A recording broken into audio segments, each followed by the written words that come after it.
Welcome to another episode of the Michele Tafoya podcast. We are living in a day and age where you hear things, see people say things, read, but it's especially when you see them say things in an interview, in a press conference, at a political rally, whatever it is. And then later they try to tell you, no, that's not what I said. And you're thinking to yourself, but I heard you. I remember. I saw you. Well, there's a book out now about fact checking. And who are these fact checkers? And can you trust them?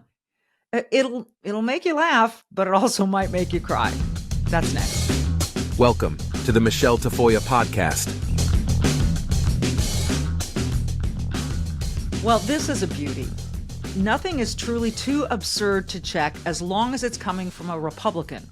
My favorite, I'm quoting now Matt Palumbo, our next guest. My favorite fact check of all time came from the Mercury News, which fact checked Trump's obviously not literal claim that if you stacked up the 1,000 burgers he'd bought to cater an event at the White House, they'd pile up, quote, a mile high.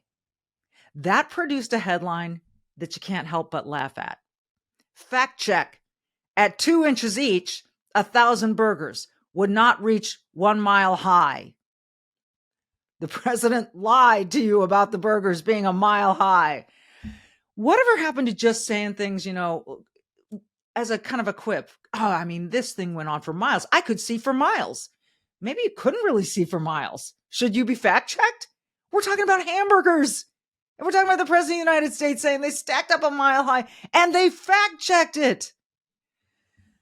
There's a new book out by our friend Matt Palumbo, Fact Checking the Fact Checkers. And Matt is going to join us next. But first, I'm going to ask you this and have you dig for some facts in your own life. Did you think your face and your skin enjoyed the summer as much as you did? Ladies and gentlemen, take a note from Ella from Rockford, Illinois. Quote, I have both age and acne spots, and this stuff is actually fading both of them. This serum is worth every penny. What is she talking about? She is raving about the dark spot corrector from Genucel, a must-have after months of record heat and humidity. Sunspots, brown spots, discoloration, and even red inflamed patches all disappear right before your eyes. You'll see it. It's factual. And here's the Genucel amazing guarantee. You'll see the results day one or your money back. That's a fact. So take advantage of the Genucel most popular package, which now includes the dark spot corrector, plus the classic Genucel bags and puffiness treatment and immediate effects, all at about 70% off. You can't pass this up. So you can try the best skincare in the world for yourself, completely risk-free. Did you know that Genucel offers a compliments guarantee? What could be better? They'll give you your money back if you don't get compliments on how much younger you look. It's simple. Go to Genucel.com/Michele today. Start looking years, and maybe even decades younger tomorrow. Genucel.com/Michele. Say goodbye to the dark liver spots, the bags, the puffiness under the eyes, crow's feet at Genucel.com/Michele. Genucel.com/Michele. You'll see results day one, and you'll get compliments everywhere you go, guaranteed. Genucel.com/Michele. Genucel.com/Michele. Remember, it's 1L. That's a fact. Fact checking the fact checkers. The author, Matt Palumbo, joins us next.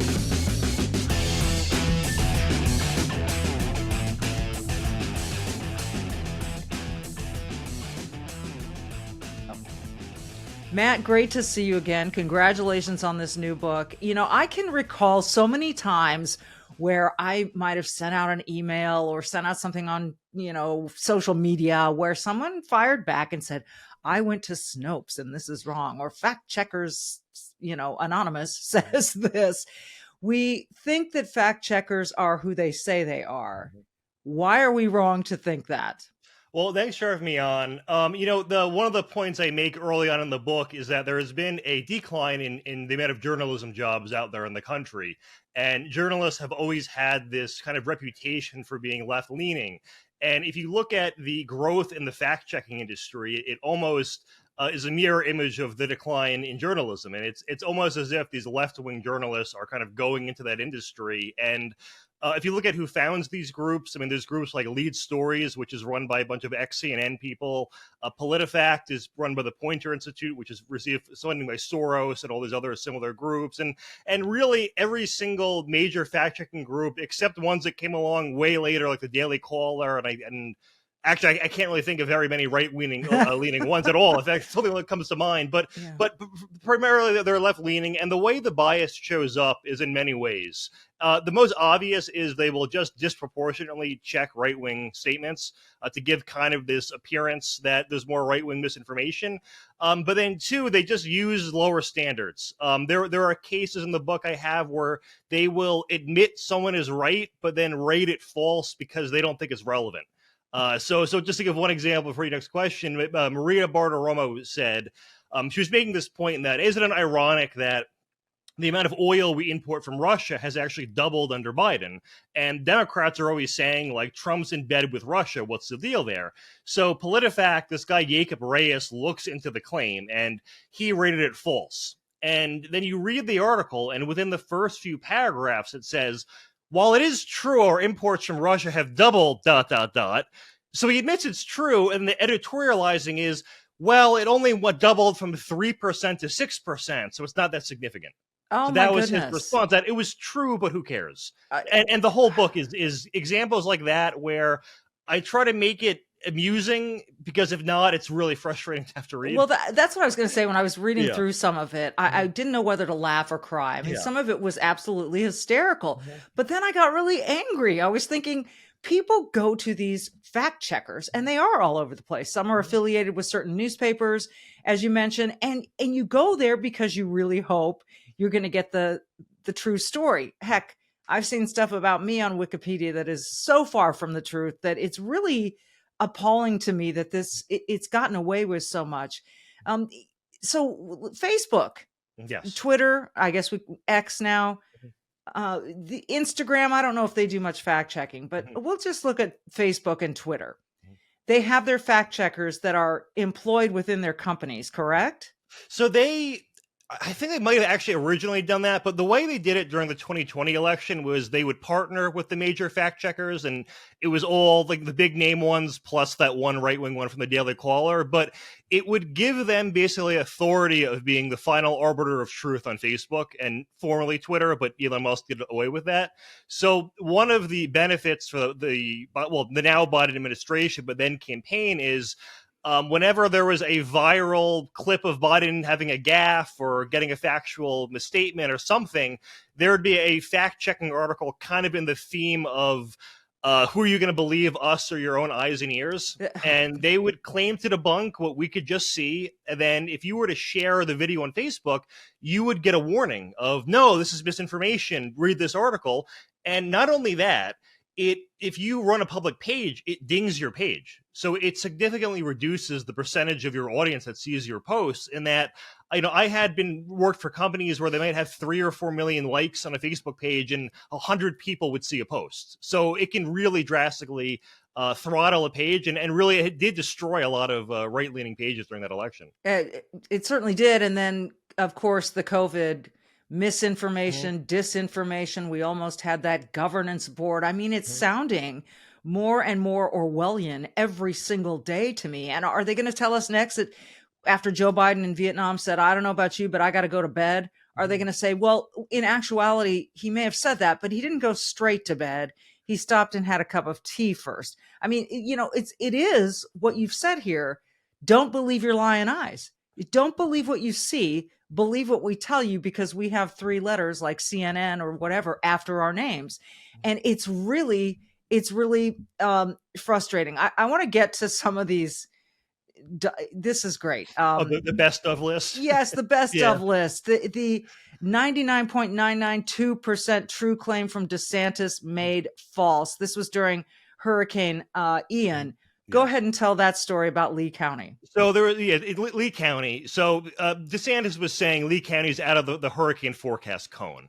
And it turns out there is this one uninhabited island that maybe over the summer has a dozen residents out of a county with like 500,000 people. And if you look at the map of the county, the forecast cone just touches that island that no one lives on. So I calculated, even if 20 people live there, it would have been 0.008% of the population. And of course it was zero. So it was just a sort of technicality the guy was trying to argue of, well, the county does fall, even though it literally affects no one. Oh, and that's just the left. You never see it on the left to that extent. I got to ask you, because what I think one of the things that terrifies me the most about this is, are we the only ones who get this, Matt? I mean, you've written this book. Clearly, a lot of people do see it. But do the majority of Americans get? Do you think that they're being influenced in improper ways on a constant basis? I would actually say yes, and that they've overdone it to the extent where people that I wouldn't think would care about this book or even have an input, there's people in my day-to-day life who I've mentioned it to who aren't political, have had the reaction of, oh yeah, I posted a meme that they fact-checked that was clearly a joke, or something along those lines, where it's not, significant at a national level, but was still enough to annoy them and make them distrust the process.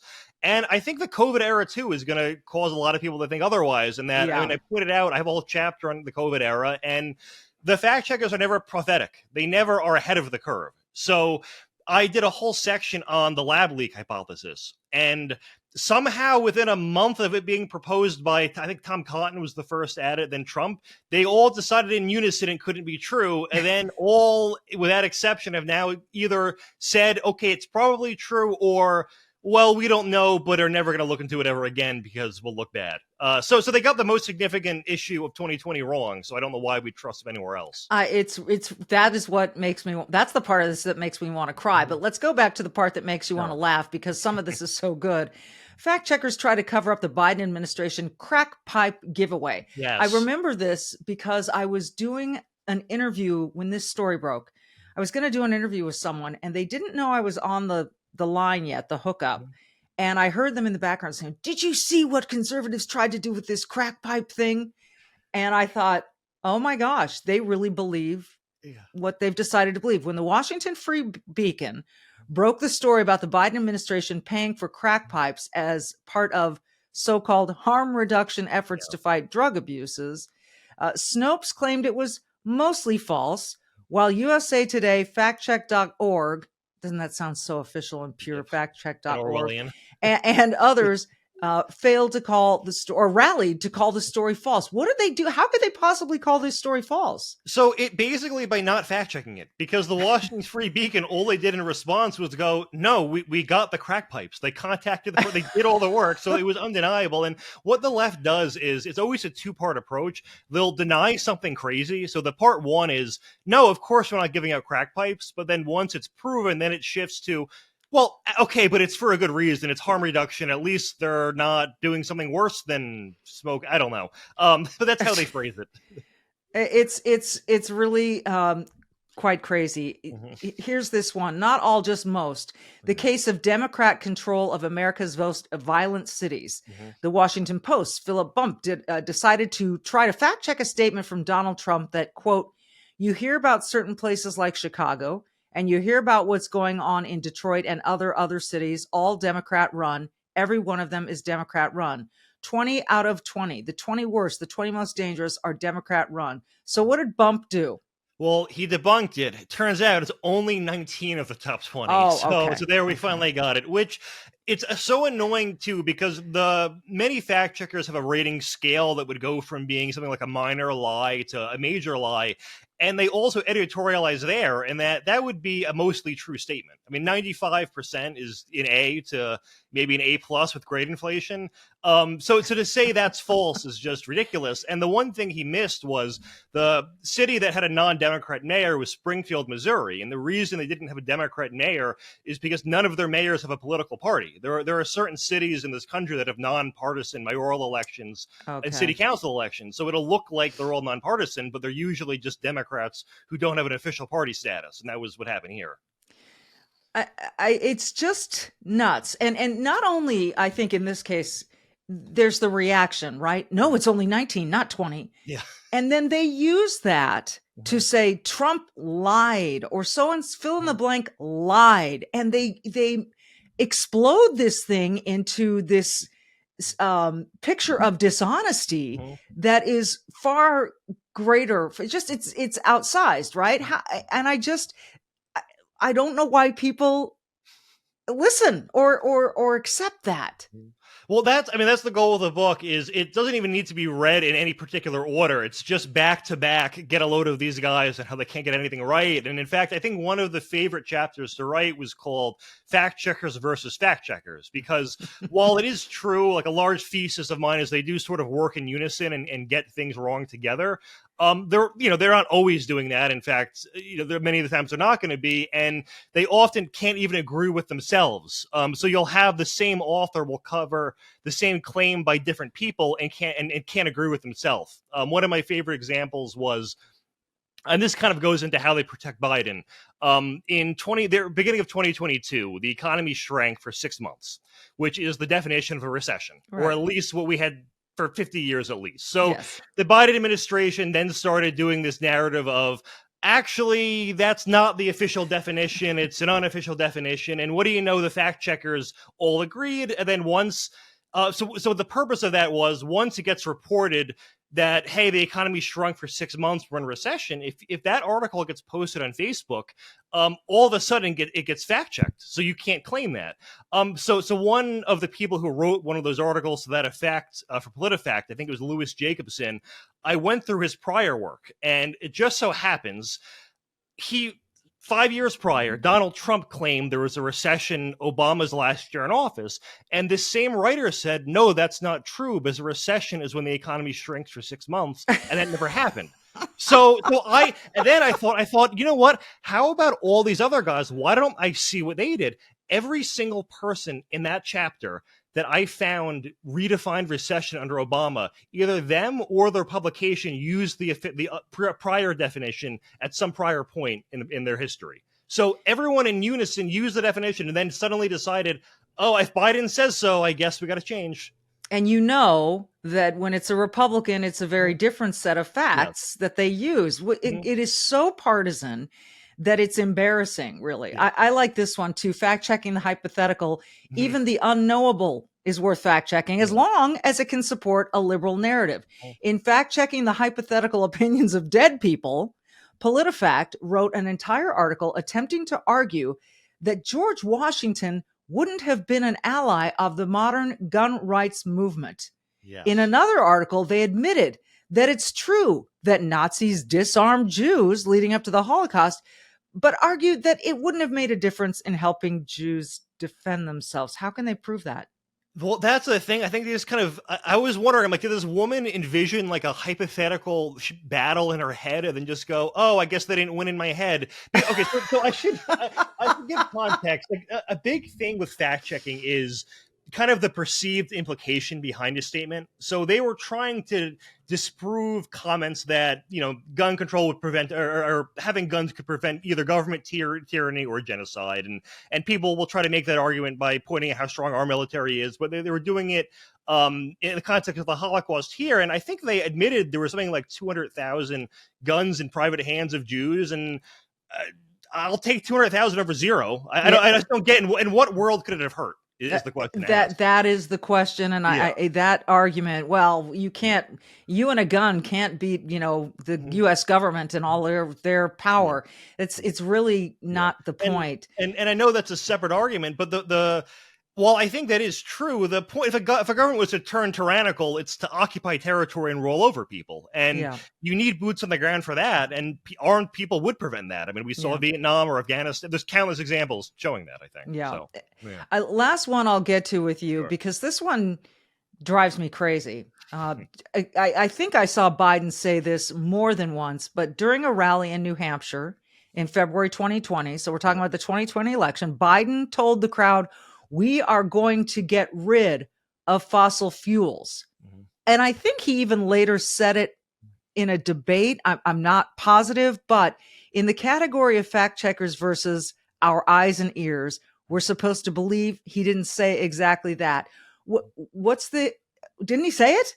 So he said it at a rally. Weeks later, Mike Pence at a debate with Kamala Harris mentioned that they said that. And then the fact check, they were doing like a live tweet fact check and just said, no, there's no evidence. And then ignored all evidence. And that was it. That was it. That was it. Yeah. Even though we've got the video clips to prove it. I mean, that's Yeah. the other part about this. We have so much footage. Tape doesn't lie. And go ahead. They won't correct literally anything. I mean, there have been cases where they'll try to fact check a legal claim, and then a Supreme Court or a state Supreme Court will rule that not that literally the PolitiFact's interpretation was wrong, but that the thing they were talking about. I think I phrased that poorly. Basically, a legal body will issue a ruling that completely destroys the PolitiFact's argument, and then they'll either ignore it or add an addendum acknowledging it, but then not updating it. So, for instance, in the Rittenhouse case, they were arguing that it was illegal for Kyle to own the particular type of weapon he had, but then the judge in the case explained why the weapons charge didn't hold up, and then in the PolitiFact article arguing the charge was legitimate, basically just said, oh, we don't agree with the judge, and it was some college grad with a communications degree, and I don't know why he would know the law, but apparently thought he did better than this judge. It's really crazy. And that's one of the things that bothers me as a journalist. When people say, oh, you only covered sports, fine, whatever you want to think about that. Journalism is journalism, and you want to make sure your sources are correct and that you have everything right. And goodness knows I made a mistake here and there. And tried to rectify them as soon as possible, because the one thing that mattered to me more than anything was that people could trust what I said, that the people I talked to had faith in me, that I was going to quote them correctly and accurately, and that everything, and that people who said things off the record, it was going to stay off the record. All those tenets of journalism that I just clung to so that I had integrity in my job. Well, these days, man, you know this as well as I do. You can read through printed, published articles and find typos and things that you're going, where are the editors? Where are the sets of eyes? So if it's as minor as a typo or a misspelling or saying someone was born in the town that they weren't born in, whatever it is, if that's happening on one level, that how can we expect the facts to be right? And where do we turn for any source that we can actually trust? Well, typos are my only errors, hopefully. As to where we turn to, it's hard to say, because any authoritative source has, the possibility of being corrupted. I think the whole community notes thing on Twitter sort of gets you the least error prone method of fact checking, in that, I guess, there's evidence, for instance, with Wikipedia that with non-political topics, it's actually more accurate than Encyclopedia Britannica.